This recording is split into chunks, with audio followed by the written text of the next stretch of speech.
Yes, sir, bienvenue sur Africa 7, c'est une émission Benen Game avec DJ Taf comme tous les mercredis de 21h jusqu'à 22h30. Hip-hop carrément la ñuy wax fësal hip-hop wane hip-hop Galsen xam nga wane gars yi fi nekk gars yi nga xam ne aussi tam kenn du leen gis xam nga di bëgg ñëpp di kontaan ci gars yi bu baax a baax bëgg les mélomanes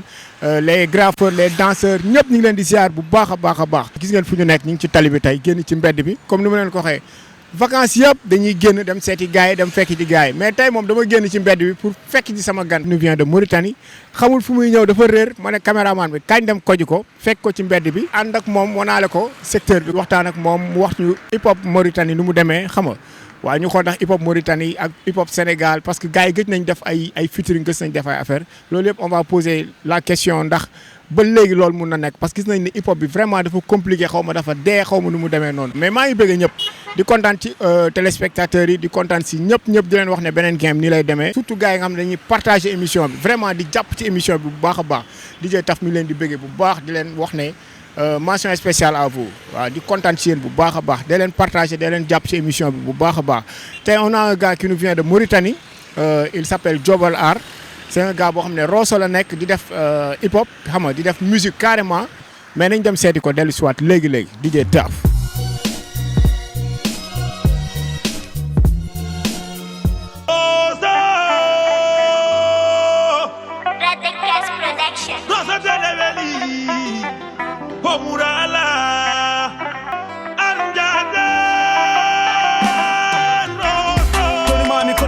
ada jalbana kange mimi hayyo gidelam bismillah ma e galle gido we bani bono yo alla dande so mi ere mi yitbam mi yo kodone darnde so mi yimi gidam pame koy ko fodde onon mbadi ko gonmi gilli di ko gongi on jida mi simto gondi sibo ko perde gondi ko pawdon kamdo ko pawmon ni buri do jam wone gidelam kisal e gidam so wodi ko hebi on min no musna berndam darne mon ko darndam yaduni mon ha yeso woni fandaram salif ko bida ande jungo na jungo garanja arnjaden roso mongo joketa de ko jido ko bida jeliyo mi lodum yidde babani ko gonga yidde kay ko baloni tada willa tan batiro roso la dek sasi man rek ta dum ma rek yobbu duma fak man ak yeen pik ak pel suma debe yena may sek la bëgg ta bëggantewula teyo ko fukki loxo dang koy jaral lu ne boo saxatee mu ne la toxo dara du la faqastal boo naree daanu mu jox la loxo loo dugg mu dugg ci yow rek kay soxla bu lëg-lëgee alom tey la ko gërëmee cooy rosa soi du rëbb di sooy fii lépp ngi nooy bàyyi tappale gi buñ la nekkalee ci naaj gi bul toog ci kër gi man la gaynde gi wane jàmbaar gi dëgër ni guy gi and jungo na jungo ngara njaaden roso mongo jokeyta de ko jido Janelio Milum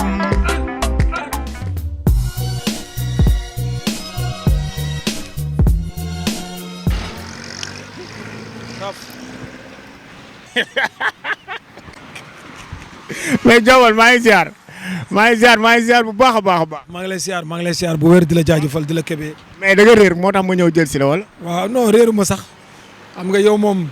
da nga ma loqati ci biir Ndakaaru génnee ma ni foo mënti nekk tey. faaw nga ñëw ci Africa 7 ñu toj ko donc def émission bu set wecc donc maa ngi lay siyaare bu baax yow Taf. il nous vient de Mauritanie il s'appelle Jobal Art c'est un gars boo xam ne vraiment mi ngi Rosso Sénégal benn la mais boo traversé rek moom ngay jot ngeen boo xam ne man dama koy wax fii kuy dugg ci Rosso boo amee problème rek waxal ñu nekk foofu ne leen Jobal Art ngay seeti rek dootoo am problème quoi il est là dafa ñëw vraiment ñëw benn samedi passé xam nga ñëw sama événement def fa lu nice bugguma ko nag bàyyi mu ñibbi xam nga ma ne dès il faut mu def Benen Game ak ñun yóbbu ko Mauritanie di bëggee bu baax a baax overdose di bëggee tous les rappeurs yu nekk foofu ñoom Laas xam nga ñoom Primo ñoom ñëpp maa leen di ziar bu baax a baax mais ma bàyyi ko mu nuyoo ba pare Laas maa lay ziar di la laaj naka Sénégal ak noo gisee si Dakar Sénégal. waaw Taf maa ngi lay ziare di la jaajëfal di nuyu waa Sénégal yëpp di nuyu Africa 7. di leen wax ni vraiment je suis très content de mon retour ndaxte fii daaw ma fi gëj def naa fi ay jaar-jaar mais bi yoon aussi dañoo ñëwaat aussi feddaliwaat ak yéen kóllëre donc di wax ni sama ñëw fii dama ci kontaan depuis keroog def naa ak yow plage bu BCEAO ak waa Mbong mu nekk li nga xam ni sama vraiment kontaan naa ci trop donc tey bu ma ñëwee encore nga feddaliwaat kóllëre woo ma ci Africa 7 ñu ñëw yaatal dama ciy kontaan di nuyu waa Sénégal di nuyu sama tante yi sama nijaay yi di nuyu waa Mauritanie ba ma jógee ndaxte nit ki boo gërëmul fa nga jógee dafa mel ne comme fi nga tàmbalee dara baaxu fa donc tey bu Joobal Art nekkee ba am tur ba taxaw ñëpp di ko safoo di ko faale fi mu jógee la mooy Mauritanie foofu laay nuyoo ñëpp di ñaanal ñëpp jàmm ndaxte moom moo ñu tax saa su ne ñuy dem feneen di ko teewal di wane suñuy image yu dëkk donc maa ngi lay gërëm yow taf aussi di la ziare di la kébee bu mat. comme ni ma ko waxee à chaque fois rek sànq maa ngi ko doon wax sama introduction rap Mauritanie ak rap Dakar ban différence la am balaa ñuy dugg ci xuus si bagage yi bu baax a baax. bon rap Mauritanie ak rap Sénégal am na différence amul différence ndaxte keroog bu ma ñëwee plage yu BCEAO da nga gis niveau bi benn instant ba ma yéegee naa niveau bi bu baax donc amul différence parce que ñun dañoo yàgg suivre hip hop commencé aussi bi ko Sénégal di commencé def man maa ngi koy def 92 xam nga ko commencé rap 92 façon scène bu nekk gis naa ko donc performance bi ak prestation yi xëy na moo ñuy manqué comme Sénégal ni ngeen di prester yenn plateforme yi yenn concert yi moom moo manqué tuuti Mauritanie mais Mauritanie bu dee label am na fa bu dee concert yu show am na fa bu dee public bu show am na fa bu dee spectacle am na fa bu dee artistes yu am jëmm yu am conscience positive conscience tranquille mën musique am na fa des na nag fësal bi mooy xaw a manqué tuuti mais différence Mauritanie ak Sénégal seulement que yéen a nu gën a avancé si côté visibilité yéen a nu gën a avancé si côté nguur buy jàppale artiste am waaye Mauritanie macha allah y a de bons talents y a de bons artistes y a de bons DJ de bons breakers de bons journalistes des na rek ñu am confiance bi jeunesse su Sénégal am ci autorité mi ñu am ko côté Mauritanie pour que affaire bi gën a jëm kanam te ku nekk 92 ba léegi di ko teewal di ci xeex di ko ñafe xam nga ni gëm wolof neen loo gëm mu gëm loola donc loolu moo tax ma koy fight saa su ne pour ñëw di wane suñuy performance wane ñu dëkk bu ñu nekk bi am na dara donc différence Mauritanie ak Sénégal ci musique loolu la mais les Mauritaniens sont hyper intelligents ils sont hyper bien sur la musique et bëgg nañ ko moo tax tamit ñu ñëw fii des fois di wane seen fu ñu toll par rapport ak li ñuy def. ok kon da nga ma bëgg wax ne culture bi foofu c'est bien que yi gars yi am na ay jeunes yu rap am na lépp ngi fa mais le gouvernement moo des jàppale culture bi bu baax a baax. waaw xam nga nguuru Mauritanie soxorul nguuru Mauritanie soxorul. mais kon c'est quoi le problème c'est quoi. le problème mooy ñoom dafa am loo xam ni da leen di yéex a ñor ñun ñoo ngi dëggal suñu bopp di dem si ñoom. mais attends culture comme ni ma koy waxee Sénégal fii culture moo yor dëkk. ak nu ma munti demee culture moo yor dëkk te des jeunes ñoom ñooy dund culture mais bu ñu jàppalewul jeunes yi dundal culture bi xam nga ñun fii sax xaw nañ am problème parce que gars yi dañ ko féetale ci politique bi. Mauritanie am na culture ndaxte dëkk bu am ñeenti xeet bu nekk mën na fësal culture am te loolu mooy indi brassage ethnique mooy indi mbooloo mooy indi jokkoo mooy tax xol yi bennoo donc te pour ñu jàppoo il faut que ñu brasser les ethnies donc Mauritanie façon xeet bu nekk mi nga fa ba nga xam ni ku nekk mën na génnee culture am donc nguur gi bañul culture Mauritanie parce que ñun rap bi ñu ngi koy def ñu ngi ñuy signaler autorisation ñu ngi def suñuy concert mais jàpp bi ñuy war jàpp bi moo des du ñàkk kaa bañ def. mais dañoo génnewul xaalis def ci rappeurs yi def ci musiciens yi ou bien. manqué na parce que Mauritanie bariwul artiste boo ko seetloo Sénégal ëpp na Mauritanie ñeenti yoon ci nit Mauritanie ëpp ko superficie ñeenti yoon donc tey damay lancer appel que ni nguuru Mauritanie dafa war a dem ci région bu nekk ville bu nekk recenser doom yi fa nekk ubbil leen ay ji hip hop ay maison de culture jox leen ay financement pour que ñu gën a gis Mauritanie lu mel ne comme tey Sénégal di nga gis ay 40 chaînes de télé moo xam internet la moo xam ku nekk mi ngi jóg ci boppam donc loolu aussi ñàkkul ci sama dëkk ñàkk ñu am moyen pour def ko mais nañ leen ci gën a ñaax pour que ñu gën a bàyyi seen xel ci seen ay doom yii di jógee dëkk ba dëkk parce que boo jógee Mauritanie yow yaa ma gën a xam da ngay lekkal sa bopp di naanal sa bopp di paas ay taxi di def lu nekk pour wane sa boo nekkee artiste bi nga xam ne yaa ngi am talent nga nekk sa dëkk bu mel ne comme Mauritanie ñu war la gën a toppatoo pour nga dem toppatoo bi di yéex mooy indi booy yi di ñaxtu wala di xaacu wuti exil dugg gaal yi dem lu ko mel ne comme yow taf mbong ndong yeneen artistes yi nekk Sénégal whatever nu ñëw wane seen bopp ñu mën a xool ñun suñu niveau est-ce que concert yi ñuy def fee di ko feesal est-ce que yeneen artiste bu ñëwee danañu muur wala dañuy ubbeeku comme ñam wala ñu xam di peser poids wu artiste Mauritanie yi ak Sénégal yi parce que Mauritanie day safoo Sénégal di ba àdduna di tukki ndaxte Mauritanie ak Sénégal dafay mel ne comme nga taxaw fii yooxu rek gars yi jàlla dexi ñëw jël si la donc diggante Mauritanie ak Sénégal benn bopp la kenn mënu ko xar ñaar donc loolu moo tax yàlla moo ñu boole te dañoo war demalante bi ak dikkalante bi dafa war a sax dakk donc loolu la parce que tey da ngay gis ku feebaree fële ñëw fii di xool ay docteur di faju te am Mauritanie ñàkkul docteur ah da ngay gis sénégalais buy ñëw di def commerce jàll fële ñëw di jënd ay bagages pour dellu da ngay gis sénégalais bu ñëw Mauritanie di liggéey ñetti téeméeru Sénégal mooy dugg par jour téeméer mooy génni 300 sénégalais mooy dugg Mauritanie par jour 100 sénégalais mooy génni par jour donc pour te dire que Mauritanie ak Sénégal ah day dox rek mais benn rek la ñu war di nekk donc loolu moo tax ñun tamit ñu ñëw fii wane suñu bopp def ay prestations boole ci def beneen jéego par rapport ak si li ñuy def boobu ba léegi. Mauritanie Sénégal Gambie Guinée-Bissau lu ñu wër yëpp c'est des frères à nous ñun Sénégal on est ouvert pour tout le monde mooy nu mu ko waxee sur le hip hop ci culture bi ci lépp mais Jobalaar benn affaire laa la bëgg a laaj est-ce que rap bi foofu ça marche rap parce que dama gis gars yi Mauritanie commencé nañ def comme les Sénégalais jël def ñu ne ay hip hopeur nañ ba pare dugg ci beneen façon musique mais est-ce que rap laa la wax bind bu baax bi biitu rap est-ce que gars yi ñu ngi koy continuer di ko def foofu. bon taf fi ndox doon taa boo demee da nga fay fekk tepp ba léegi. mais tepp bi yenn saa yi day teppeeku de. waaw loolu si foofu laay ñëw fi ndox doon taa boo demee fekk fay tepp xam nga gars yi ils ont tendance à dire que bu dëgër bi bu wow bi mooy tuba yu rëy yi dàll yu ngande yi ah Kidin Play temps ñoom kii ñoom Snap ah temps boobu gis nga dafa mel ne comme façon yëre yi ñu daan sol amoon na temps gars yi noonu sol ay bas large ay pattes d'éléphant toogaat benn instant ñu bàyyi ko léegi nga gis ko ñu koy solaat bon rab bu dëgër bi da am na ba léegi mais ñun tubaab bi il faut gars yi comprendre ni ñun pour ñu jàngal ka dara tubaab bi pour ñu parce que hip hop même fekkee Afrique la jógee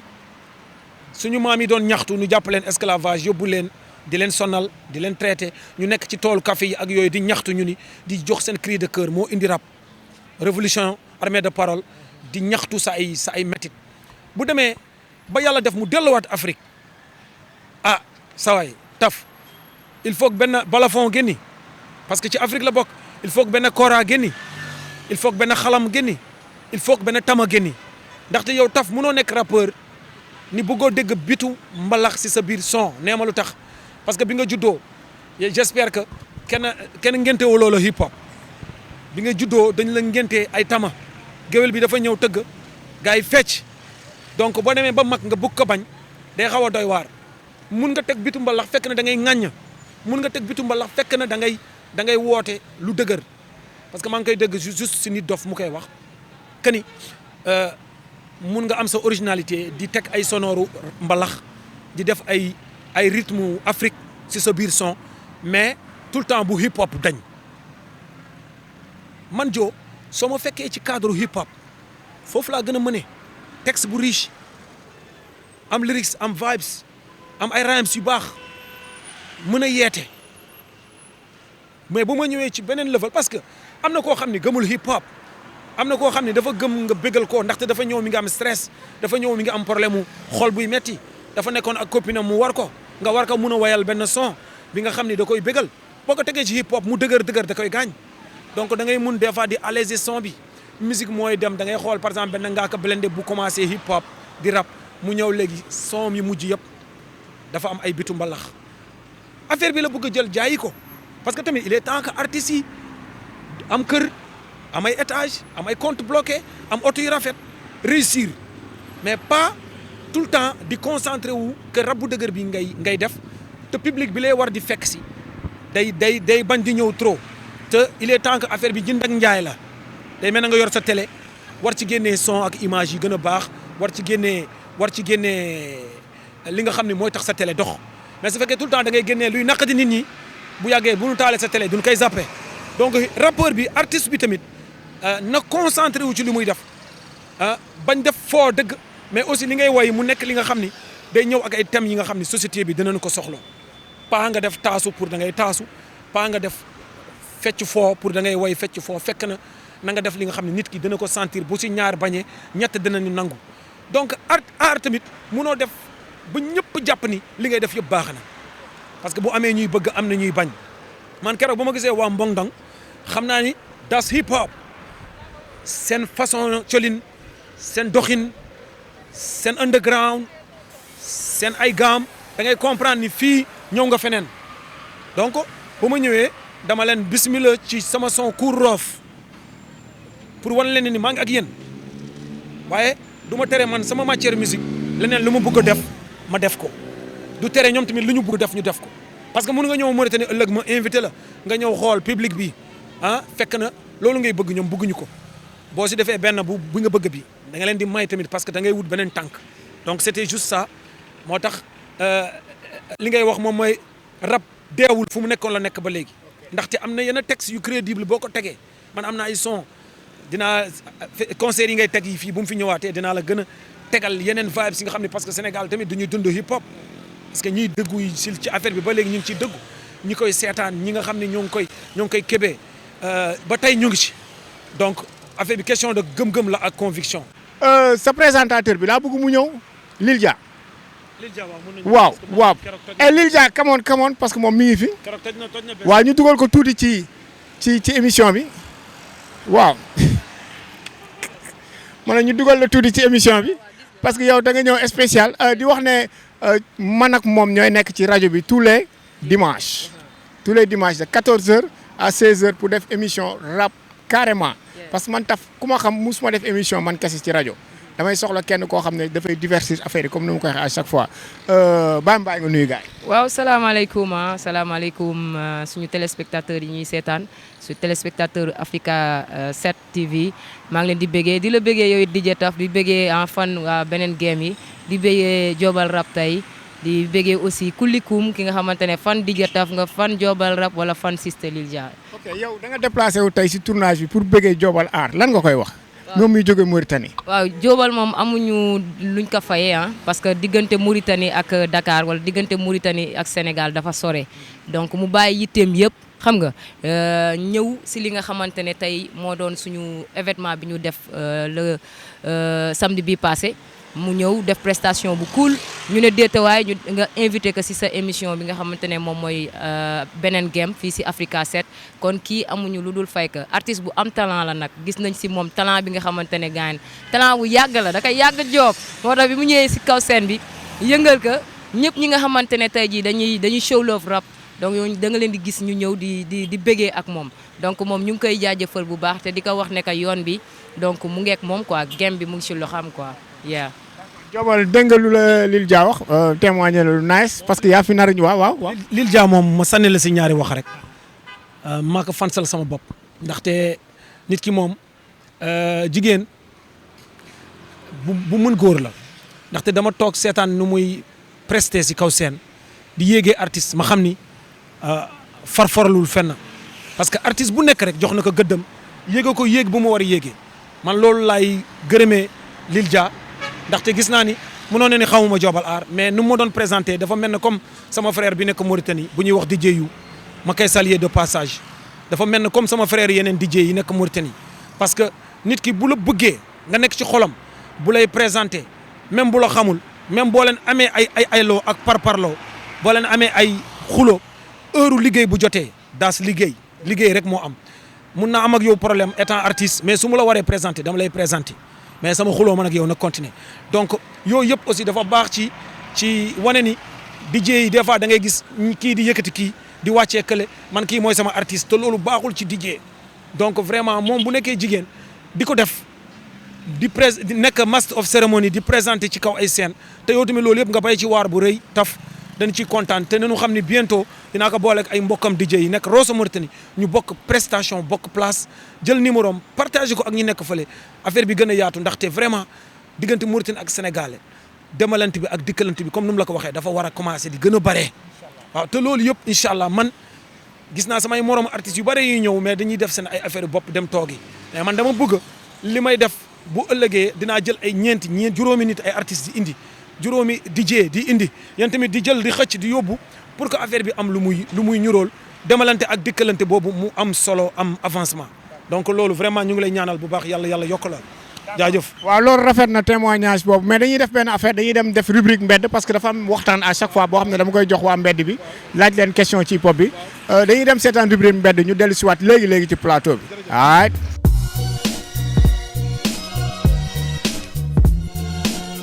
soxna si noo tudd. Anta. Anta na nga def. maa ngi fi.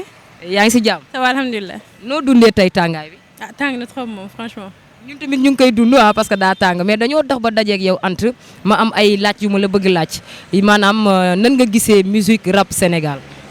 rap Sénégal franchement man moom damay consommer rap damay déglu ay ñoom dib ak genre yooyu ngaaka et tout je pense que ni instant ñu ngi si lancé bu baax et ñu ngi promouvoir daal musique bi. gis nga ne ñu ngi ci lancé bu baax ñu ngi promouvoir musique bi mais à part ça yow kan mooy sa rappeur si ñooñu. man Dip Doundou Guiss ok dañu fi amoon benn invité bu tudd Jobal Art mu ngi jógee ba Mauritanie tey jii déplacement am loo ci gis. c'est une bonne chose parce que Mauritanie Sénégal c'est benn peuple la en tout cas benn peuple la c'est geste bu nice la daal en tout cas je trouve que c'est une bonne chose. lan ngay wax Jobal Art. mu ñëw intégré avec les autres rappeurs genre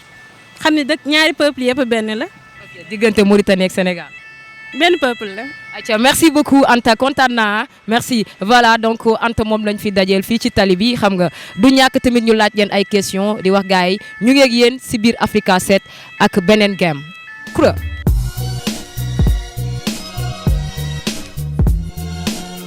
loolu moo doon rubrique mbedd comme ni ma leen ko waxee à chaque fois il faut ñu bàyyi gars yi nekk ci mbedd bi joxe seen idée ci musique bi xam nga joxe seen idée aussi tam si suñu invité. di remercier soxna bi def rubrique mbedd bi léegi maa ngi koy béggee dafa doon romb rek ma oo ko mu accordé ñu ko xam naa dafa bëgg musique di ko béggee bu baax mais damay continuer ak sama gan. Jobal Art loolu fàtte naa la ko wax il faut nga expliquer ñu ñaata album nga am wala am nga album wala defa ko album kan nga liggéeyal Sénégal est-ce que tam sa liggéey bi nga liggéey ak Sénégal am nga si satisfaction parce que loolu tam day am waaw xam nga loolu yëpp bëgg nañ ko xam quoi waaw. bon di la wax ne taf kontaan naa bu baax boo ma posé question ci affaire album ndaxte. dama def 15 ans de musique donc ma doon woowee Joe Keita ma def 15 ans de musique gis ni li ma doon jàng commencé na mokk dëgg ma ne naa dëgg na nag comme que damay def diversité de musique naa changé tur bi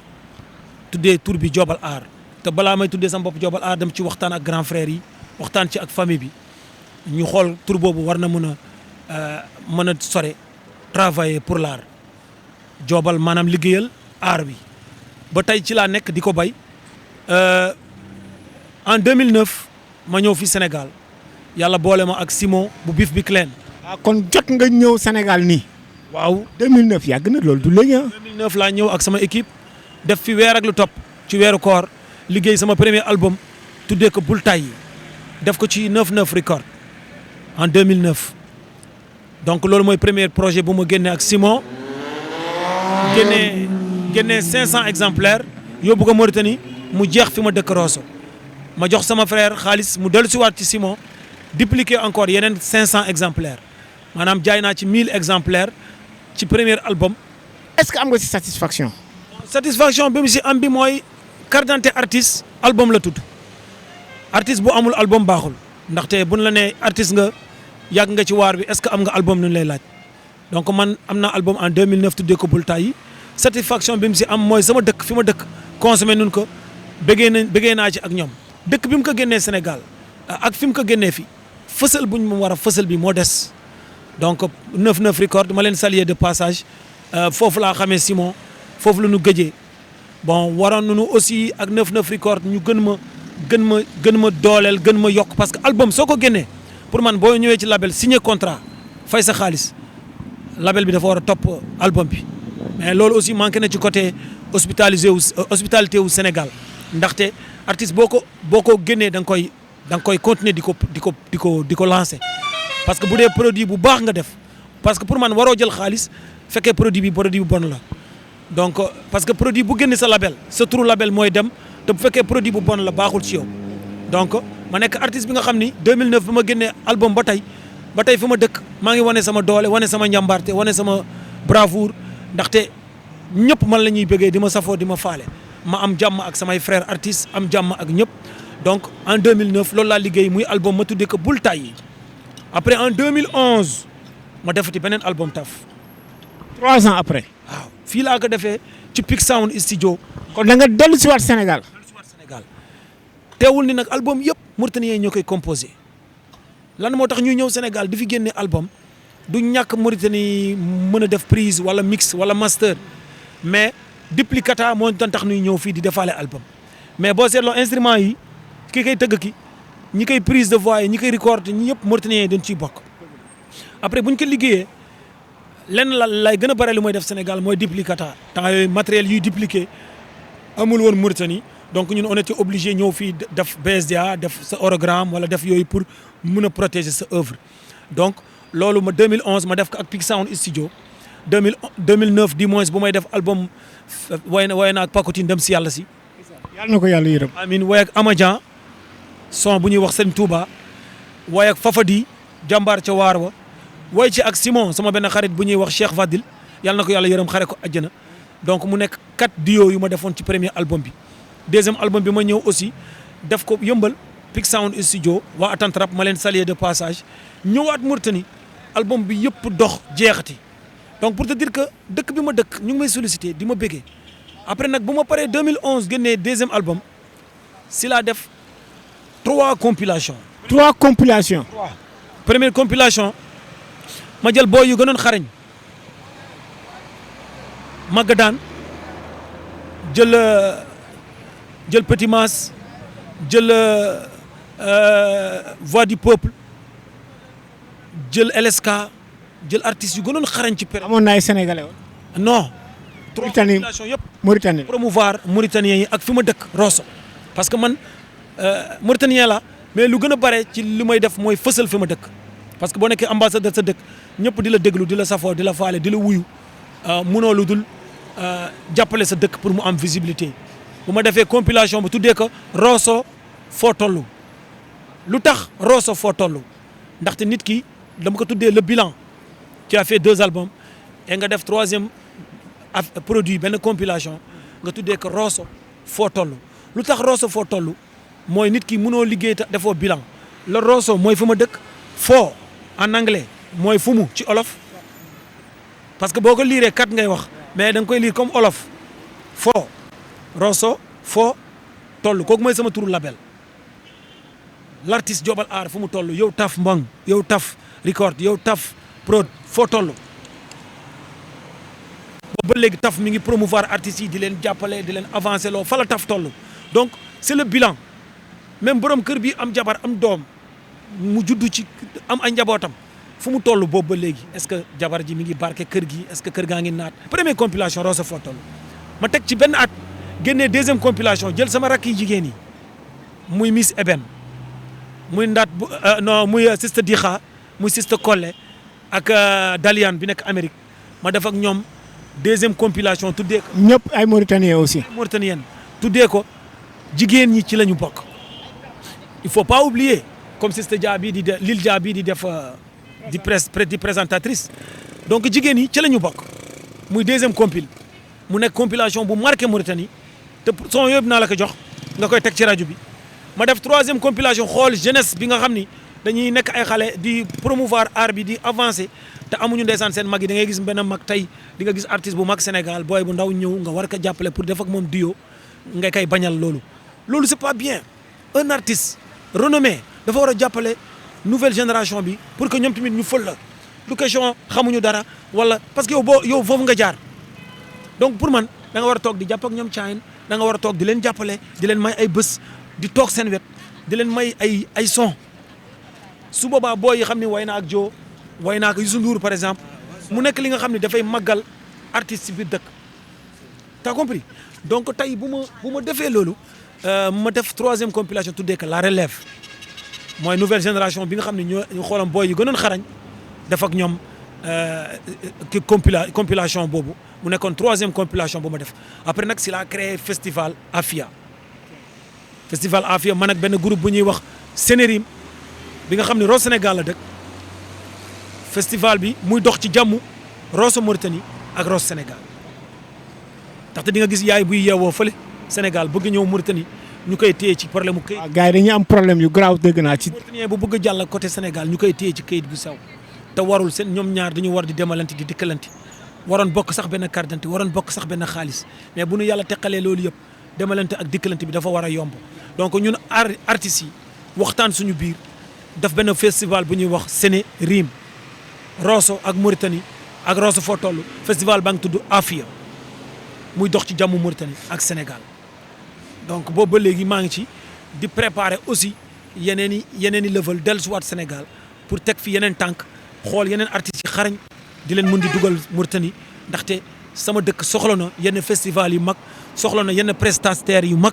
soxla na yeneen façon anam ak yeneen façon jëfin. visibilité daal maanaam da nga soxla visibilité bu mag loolu nice na wax bi rafet na affaire yi nice na trop gis nañ ne yaa ngi ci bu baax a baax te en même temps dégg naa professeur de gym nga da ngay def basket nekkoon nga ci affaire yi mais taxul na yaa ngi ci culture bi ba léegi di wax les Mauritaniens culture Mauritanie nañ jàpp si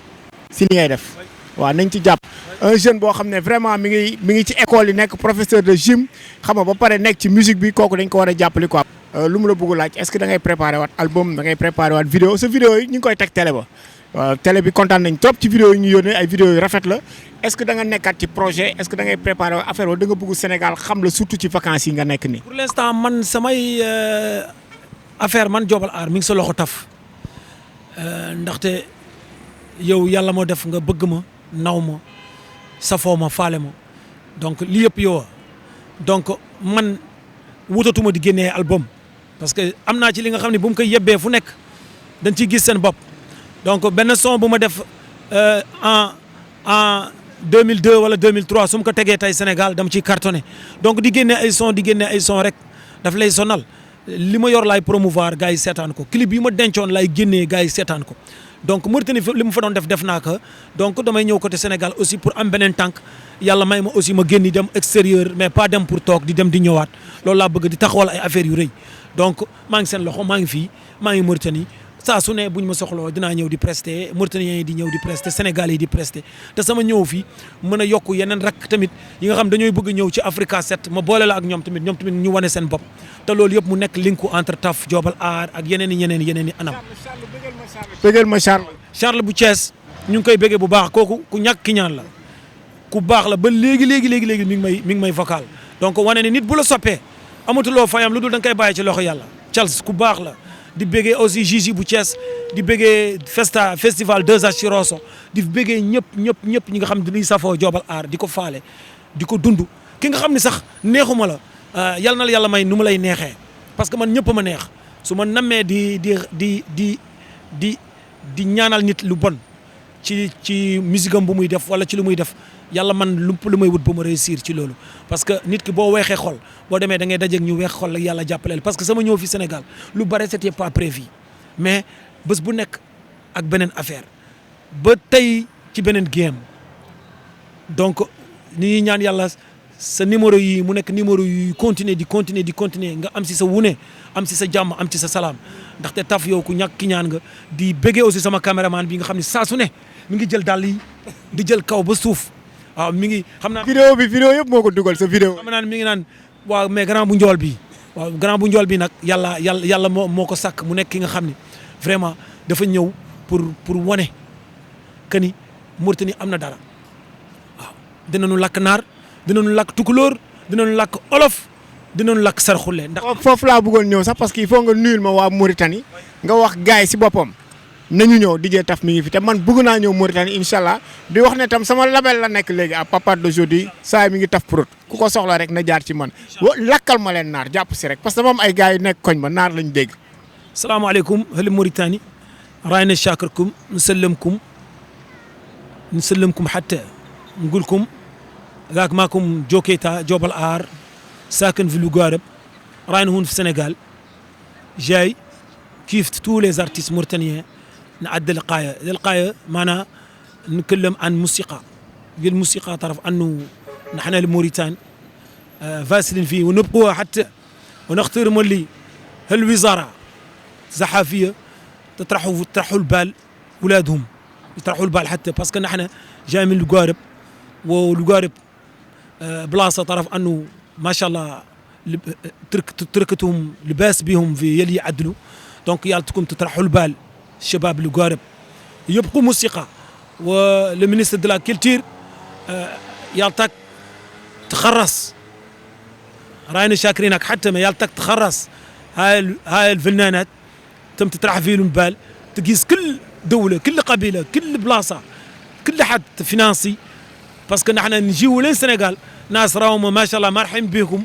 يعيطونا في فيستيفالات يعيطونا في كونسيرات ما شاء الله راينا نعدل معهم يلطرف عنه يالطنا نعدلوا انا جايبين هون بور الخزو ولا شيء خاسر ولا شيء طرف عنه ما هو مسؤول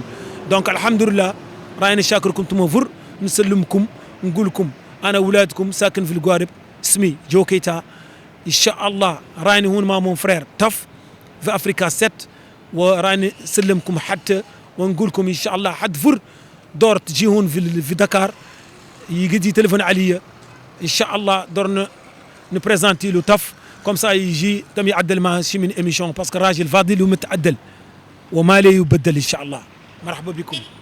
incha allah way bu ma mënoon làkk naar waay te waroon naa ko mun ba wax ak waa Mauritanie mais di kontaan ci moom bu baax a baax vraiment di kontaan si téléspectateurs yi di kontaan sama caméraman bi moo maa ngi koy bëggee bu baax a baax xaatay nekk fi tam maa ngi bëggee Mouhamed di bëggee suñu directeur di bëggee gars yi nekk télé ba yëpp di kontaan ci yow bu baax a baax vraiment rendez-vous. donc di wax ni Jobal Art ci yeneen i anam yeneen i facette incha allah maa ngi ak yow daal taf donc saa su ne fu ñu ma séentoo rek danañu gis beneen façon danañu gis beneen artiste ci spectacle ci présentation scénique